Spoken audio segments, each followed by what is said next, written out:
नमस्कार बच्चों। अपना 7th क्लास का टॉपिक चल रहा था प्राकृतिक वनस्पति और वन्य जीवन के बारे में। इसका दूसरा पार्ट लेकर आए हैं। वनस्पति के बारे में हम पढ़ रहे थे, प्राकृतिक वनस्पति क्या होती है। आज पढ़ेंगे कि वनस्पति के विकास और उसकी सघनता, कि वनस्पति का जो विकास होता है और उसकी सघनता, मतलब वो एक दूसरे से सटे रहते हैं, घने होते हैं वन, वो किस पर निर्भर करते हैं। मतलब प्रकृति या वनस्पति का विकास और वनस्पति की सघनता, कि विकास कैसे करेंगे और वो घने कैसे होंगे। सबसे पहला आता है वहां की मृदा या वहां की मिट्टी, कि जहां वनस्पति उगी है, उपज हुई है उसकी, तो वहां की मिट्टी कैसी है। यदि रेगिस्तानी मृदा है तो वहां पर क्या वनस्पति धीरे धीरे विकास करेगी। यदि मिट्टी लाल है तो वहां पर क्या है, वनस्पति जल्दी विकास करेगी। तो मिट्टी के ऊपर निर्भर करता है कि उस मिट्टी में पोषक तत्व कितने हैं, उसमें नमी की मात्रा कितनी रहती है, कितने लंबे समय तक वो नमी को अपने अंदर संजोए रखती है, पोषक तत्वों की मात्रा, उसमें जो जीव जंतु पाए जाते हैं उनकी मात्रा, ये क्या है, सभी इस पर निर्भर करते हैं। दूसरा आता है वर्षा, कि उस क्षेत्र में वर्षा कितनी हो रही है। जहां वर्षा कम होगी वनस्पति का विकास कम होगा, वनस्पति की सघनता भी क्या है, कम होगी। वर्षा जहां ज्यादा होगी वनस्पति वहां पर क्या जल्दी विकास करेगी और वहां पर सघनता क्या है, जल्दी आ जाएगी उसके अंदर। तीसरा अपना आता है जलवायु का, कि वहां का मौसम कैसा रहता है, कि लंबे समय तक मौसम कैसा रहता है। एक तो लंबे समय तक मौसम खुश्क रहना, लंबे समय तक वर्षा होना, लंबे समय तक क्या है, गर्मी ज्यादा पड़ना या ठंड ज्यादा पड़ना, वो भी क्या है, इनके विकास और सघनता के ऊपर अपना प्रभाव डालते हैं। इसके बाद आता है वहां की मृदा, वर्षा, जलवायु, वहां का उच्चावच, धरातल वहां का कैसा है, कि एरिया समतल है, पठारी है, वहां पर पहाड़ है, वो कैसा है, इसके ऊपर भी क्या है, वनस्पति की जो सघनता है और विकास है वो निर्भर करता है। वर्षा के बाद अपना आता है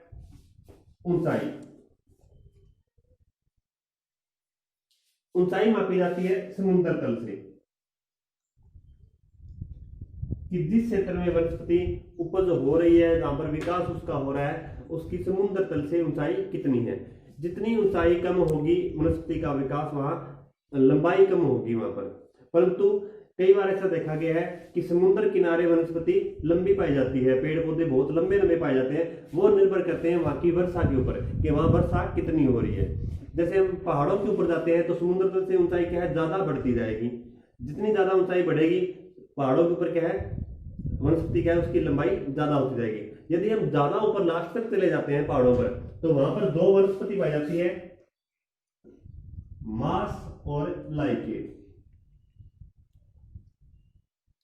पहाड़ों के ऊपर ज्यादा ऊपर जाने पर दो विशेष प्रकार की वनस्पति पाई जाती है, मास और लाइकेन। ये छोटी झाड़ूनुमा होती है, छोटी छोटी होती है झाड़ीनुमा। ये क्या है, टुंड्रा प्रदेशों की वनस्पति है। क्या है, टुंड्रा प्रदेशों की वनस्पति। ये जहां ज्यादा ठंड होती है वहां कौन सी वनस्पति होती है, वहां कौन सी होती है, मास और लाइकेन। जहां ठंड कम है, वर्षा ज्यादा है, तो वहां पर क्या वनस्पतियां लंबी बढ़ेंगी। इसके बाद अपना आता है जानवरों के बारे में। सबसे पहले हम लेते हैं ध्रुवीय जानवर, कि जो वन्य जीव है वहां पर कौन कौन से जीव जंतु रहते हैं उनके बारे में।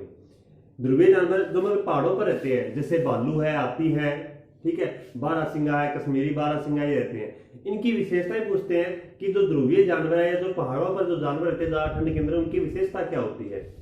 एक तो इनकी त्वचा, और दूसरा फर को वैसे बोलते हैं ऊन, कि जो भेड़ बकरियों से ऊन हम प्राप्त करते हैं, ये दोनों इनकी क्या है, मोटी होती है। दूसरा पूछा जाता है कि ध्रुवीय जो जानवर है उनकी त्वचा और फर मोटा होने का कारण क्या है, इसके क्या बेनिफिट है या कोई नुकसान है इनके। तो क्या है कि यहाँ पर ठंड ज्यादा पड़ती है ध्रुवों पर, कि पहाड़ों के ऊपर जाते हैं तो ठंड ज्यादा है, तो उस ठंड से रक्षा के लिए यदि हम जा रहे हैं तो हम अपना ओढ़ने पैरने का सामान लेके जाएंगे, कोट कंबल वगैरह लेके जाएंगे। परंतु जानवरों के पास कोई सुविधा नहीं है, तो इनकी क्या है, प्रकृति की ओर से इनकी त्वचा और फर क्या है, मोटी होती है, जो इनके शरीर को क्या है, गर्मी प्रदान करती है, मतलब ठंड से बचाती है इनको। ये क्या है, ध्रुवीय जानवरों की विशेषता। एक देखते हैं मरुस्थलीय जानवर।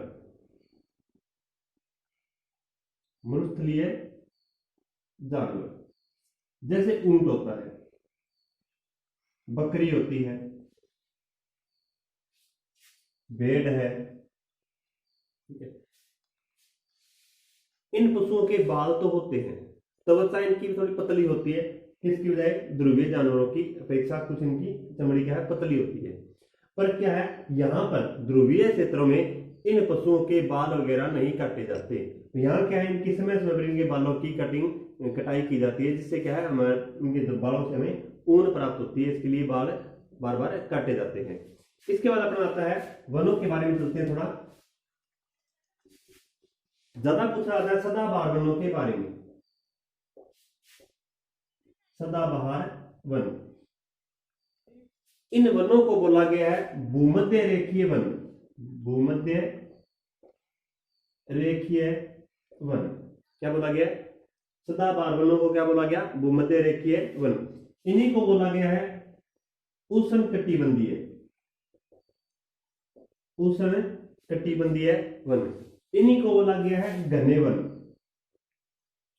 देखो विशेषता इनकी क्या है, हमने पहले पढ़ा था कि जो वनस्पति है उसके विकास पर और उसकी सघनता पर जो हमने कारण पढ़े थे, वो कारण यहाँ हमें काम देंगे।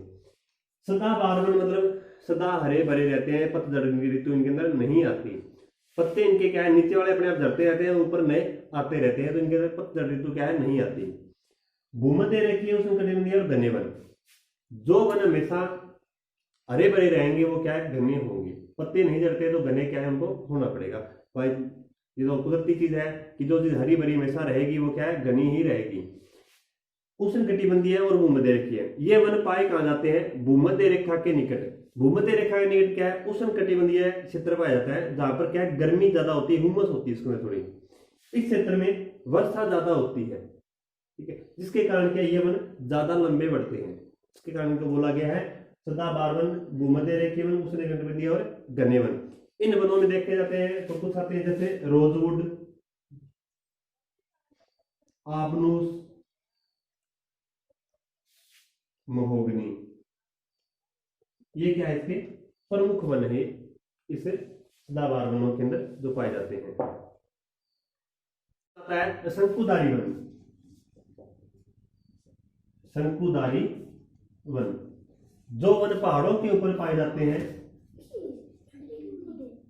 पहाड़ों के वन या पेड़, इनको क्या बोला जाता है, शंकुधारी वन। ज्यादा क्या पूछा जाता है कि शंकुधारी वन कहां पाए जाते हैं, सीधा नॉर्मल सा आंसर है कि पहाड़ों के ऊपर पाए जाते हैं। हिमालय क्षेत्र में जो वन पाए जाते हैं इनको बोलते हैं शंकुधारी वन, ठीक है। हिमालय क्षेत्र के वन कहां कौन से हैं, शंकुधारी या शंकुधारी वन कहां पाए जाएंगे, हिमालय पर या पहाड़ों के ऊपर। अब पूछा गया था आगे कि शंकुधारी जो वन है उनका प्रयोग किस लिए होता है, शंकुधारी वनों का उपयोग क्या है, इनका क्या देखना है, उपयोग। पहला इनका उपयोग होता है लुगदी बनाने में। इसमें प्रयोग होता है लुगदी बनाने में। इस लुगदी का आगे कागज बनता है, वो कागज किस काम आता है, अखबार बनाने में। ये शंकुधारी वनों का पहला प्रयोग क्या है, उपयोग क्या है, इससे लुगदी बनेगी और लुगदी से क्या बनेगा, कागज। कौन सा कागज बनेगा, अखबारी कागज। दूसरा इसका प्रयोग क्या है, इससे बनेगी माचिस। ये लंबे होते हैं, मुलायम होते हैं, इसके कारण क्या है, ये माचिस इनकी ज्यादा बनती है, माचिस की जो अपनी तिल्लियां होती है। तीसरा इनका प्रयोग है, जो हमारे पैकिंग के 2 बक्से आते हैं, पैकिंग बॉक्स, पैकिंग के बक्से इनसे ज्यादा बनते हैं। तीसरा ये लंबे ज्यादा होते हैं तो इनके अंदर क्या है, मजदूरों की आवश्यकता ज्यादा होती है, जिसके कारण क्या है, ज्यादा रोजगार भी यही बन देते हैं, अन्य वनों की अपेक्षा में ज्यादा रोजगार देते हैं। एक इनका उपयोग हो रहा है इमारत बनाने में। इमारत बनाने में उपयोग भी इन्हीं का होता है कि पहाड़ों पर ठंड ज्यादा पड़ती है तो वहां पर क्या है, छतरी नुमा वन बनाए जाते हैं ऐसे इस प्रकार। तो यहाँ क्या है, इन के ऊपर लकड़ी से ही वन बनाए जाते हैं। ऊपर क्या है, थोड़ी वृक्षों की पत्तियां डाली जाती हैं या कई जो आजकल टहने चली हुई वो डालते हैं। तो नीचे जो पोडिशन जो बनाया जाता है ढांचा, वो लकड़ी का बनता है, वहां पर लंबी लकड़ी की जरूरत होती है, जिसके कारण क्या वहां पर शंकुधारी वनों से क्या इनका ढांचा तैयार करके यहाँ पर वन बनाए जाते हैं। तो ये थे हमारे वनों के बारे में। एक और है कुछ आता है, पिछली बार पूछा गया जैसे कि सिट्रस या नींबू प्रजाति के फल, सिट्रस या नींबू प्रजाति के फल ये कहां पाए जाते हैं? ये पाए जाते हैं भूमध्य सागरीय जलवायु में, कि जहां पर जलवायु ज्यादा ठंडी नहीं होती और ना ही ज्यादा गर्म होती है, वहां पर क्या है, नींबू प्रजाति के फल ज्यादा पाए जाते हैं। तो बच्चों आज के लिए इतना ही। अपने स्कूल के यूट्यूब चैनल को ज्यादा सब्सक्राइब करें और शेयर करें। आगे वाली वीडियो के लिए जो लेके आते हैं, तब तक के लिए जय हिंद जय भारत।